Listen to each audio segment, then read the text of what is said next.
नमस्कार. बी ए भाग 1 विषय राज्यशास्त्र, पेपर नंबर 1. पेपरचं नाव आहे राज्यशास्त्र परिचय. या पेपरच्या बाबतीत आजपर्यंत झालेल्या तासांच्या मध्ये आपण थोडक्यात या पेपरच्या 4 टॉपिकचे थोडक्यात विश्लेषण पूर्ण केलेलं आहे. यानंतर आपण राज्यशास्त्राच्या या बी ए भाग 1 मधील पेपर नंबर 1 या पेपरमधील पहिल्या टॉपिकचे सविस्तर विश्लेषण आपण पाहणार आहोत. पहिल्या टॉपिकचे विश्लेषण पाहत असताना पहिल्या टॉपिकचं नाव, पेपरचं नाव आणि पहिल्या टॉपिकचं नाव सारखेच असून राज्यशास्त्र परिचय हा पहिला टॉपिक हे असलेला दिसून येतो. यामध्ये आपण राज्यशास्त्राचा अर्थ, व्याख्या, स्वरूप व व्याप्ती हा पहिला भाग पाहणार आहोत.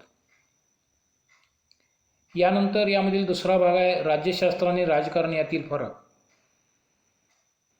आणि तिसरा भाग आहे राज्यशास्त्राचे महत्त्व.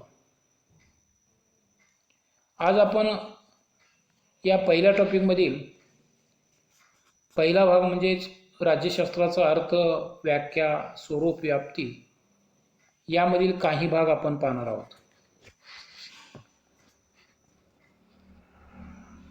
राज्यशास्त्र या विषयाचा उदय प्राचीन कालखंडामध्ये झालेला आहे. राज्यशास्त्र हे प्राचीनतम सामाजिक शास्त्र आहे. मनुष्य सामूहिक जीवन जेव्हा जगू लागला तेव्हापासून या शास्त्राचा उगम मानला जातो. परंतु राज्यशास्त्राच्या अभ्यासाची सुरुवात इसवी सन पूर्व 500 ते 400 या दरम्यान ग्रीक नगरराज्यात झाली. प्रोटेगोरस व गॅगियस या ग्रीक तत्ववेत्त्यांनी राजकीय सिद्धांताचे प्रणेते मानले जातात. पुढे प्लेटो, अरिस्टॉटल या विचारवंतांनी राज्यशास्त्राचा पाया घातला. अरिस्टॉटलने आपल्या ग्रंथाचे नाव पॉलिटिक्स म्हणजेच राज्यशास्त्र असे दिले. तेव्हापासून पॉलिटिक्स हा शब्द राज्यकारभाराचे शास्त्र म्हणून प्रचलित झाला. त्यानंतर पुढील काळात राज्यशास्त्राचा अर्थ बदलत गेला व राज्यशास्त्रासाठी पॉलिटिकल सायन्स ही संज्ञा पुढे रूढ झाली. त्यामुळे तुम्हीही इथून पुढे आजपर्यंत 11-12 तुम्ही पॉलिटिक्स असा शब्दप्रयोग वापरत होता, परंतु इथून पुढे आपण सर्व विद्यार्थ्यांनी पॉलिटिक्स हा विषय असं न म्हणता पॉलिटिकल सायन्स हा विषय असं उल्लेख केला पाहिजे. म्हणजे खऱ्या अर्थाने तुम्हाला राज्यशास्त्र या विषयाचा इंग्रजी अर्थ काय किंवा इंग्रजी उच्चार काय आहे हे समजेल. पॉलिटिकल सायन्स हा शब्द आपण राज्यशास्त्राच्या बाबतीत वापरणं गरजेचं आहे. पॉलिटिकल सायन्स ही संज्ञा पुढे रूढ झाली. अरिस्टॉटलने पॉलिटिक्स या ग्रंथात मांडलेले राजकीय विचार आजही उपयुक्त व मार्गदर्शक आहेत. त्यामुळे अरिस्टॉटलला राज्यशास्त्राचे जनक असं मानलं जातं. अनेक ठिकाणी ऑब्जेक्टिव्हला तुम्हाला हा मुद्दा विचारला जाऊ शकतो. राज्यशास्त्राचे जनक कोण तर अरिस्टॉटल हा भाग मानणं गरजेचं आहे. राज्यशास्त्र ही सामाजिक शास्त्रांतर्गत एक महत्त्वाची अभ्यास शाखा आहे. व्यक्ती, समाज, शासन संस्था, शासन व्यवस्था व राज्यव्यवस्था या संदर्भात घडणाऱ्या क्रिया आणि प्रक्रियांचा अभ्यास राज्यशास्त्रात केला जातो. मानव हा समाजशील प्राणी आहे असे ग्रीक विचारवंत अरिस्टॉटल यांनी म्हटले आहे. मानवाच्या समवृत्तीतून समाजाची निर्मिती झाली. संरक्षण आणि संवर्धन यासाठी मानव प्राणी समूह करून राहू लागला. अन्न, वस्त्र, निवारा, लैंगिक भावना या गरजांची पूर्तता करण्यासाठी समाज निर्मिती झाली. अर्थात या समाज व्यवस्थेत विविध प्रकारच्या संस्था निर्माण झाल्या. उदाहरणार्थ कुटुंब संस्था, विवाह संस्था, शिक्षण संस्था, धार्मिक संस्था, सांस्कृतिक संस्था अशा विविध स्वरूपाच्या संस्था स्थापन करण्यात आल्या. व्यक्तीचा या विविध संस्थांशी नेहमी संबंध येऊ लागला. त्यातूनच व्यक्ती संस्था आणि संस्था असे परस्पर संबंध निर्माण झाले. प्रत्येक व्यक्ती आपल्या आवडीनुसार जीवन जगू लागली.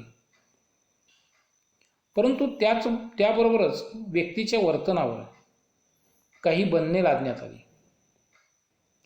समाज व्यवस्थेत राहणाऱ्या व्यक्तीचा दुसऱ्या व्यक्तीशी संबंध येत असताना काही प्रमाणात संघर्ष होऊ लागले. हे संघर्ष थांबविण्यासाठी नियंत्रणाची गरज भासू लागली. त्यामुळेच मानवाच्या समाज जीवनावर नियंत्रण ठेवण्यासाठी राज्यसंस्थेची निर्मिती झाली.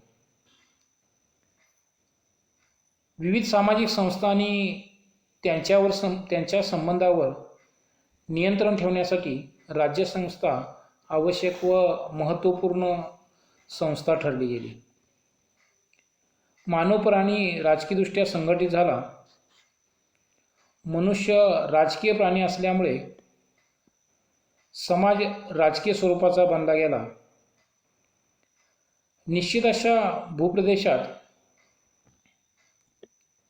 राजकीयदृष्ट्या संघटित झालेल्या लोकांची सार्वभौम शासन संस्था निर्माण झाली. राज्यातील लोकांचे संरक्षण संवर्धन करण्यासाठी शासन संस्था कायदे निर्मिती, त्यांची अंमलबजावणी आणि न्यायदानाचे कार्य करू लागली. अशा या राजकीय समाजाच्या किंवा राज्याचा अभ्यास राज्यशास्त्रात करण्यात येऊ लागला. अशा प्रकारे राज्यसंस्था व शासन संस्था यांचे अभ्यास करणारे सामाजिक शास्त्र म्हणून राज्यशास्त्राला महत्त्व प्राप्त झालेले दिसून येते.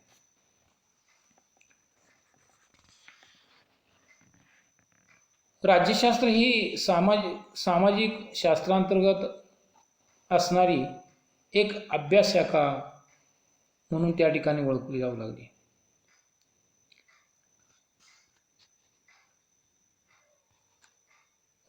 राज्यशास्त्र प्राचीन काळापासून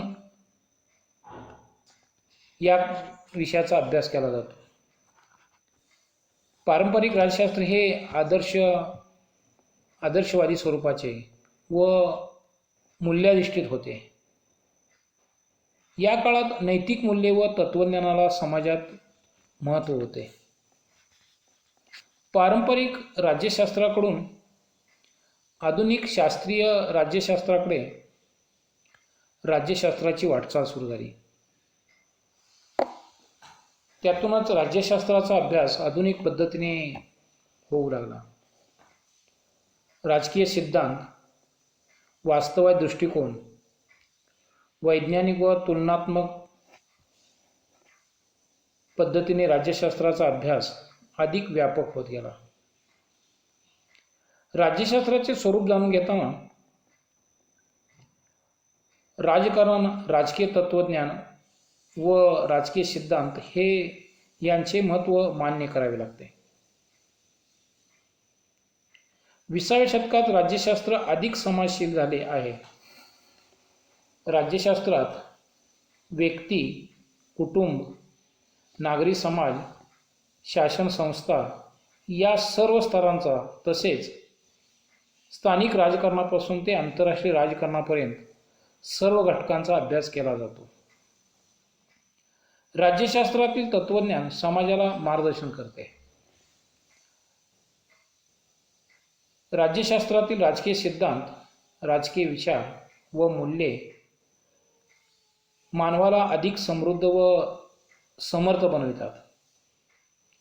राज्यशास्त्र हे मानवाच्या सर्वांगीण विकासासाठी आवश्यक व उपयुक्त असणारे सामाजिक शास्त्र म्हणून ओळखले जाते. अरिस्टॉटलला राज्यशास्त्राचा जनक मानला जातो. त्या अरिस्टॉटलने राज्यशास्त्राला शास्त्रांचे शास्त्र असे म्हटलेलं आहे. त्याच्या कालखंडामध्ये ग्रीक नगर राज्यात राज्य व आणि समाज यांच्यात भेद केला जात नसे. राज्याचे क्षेत्र संपूर्ण सामाजिक जीवनाला स्पर्श करणे इतपत व्यापक होते. त्यामुळे राज्यशास्त्राचे स्वरूप सर्वसमावेशक व निर्णायक होते.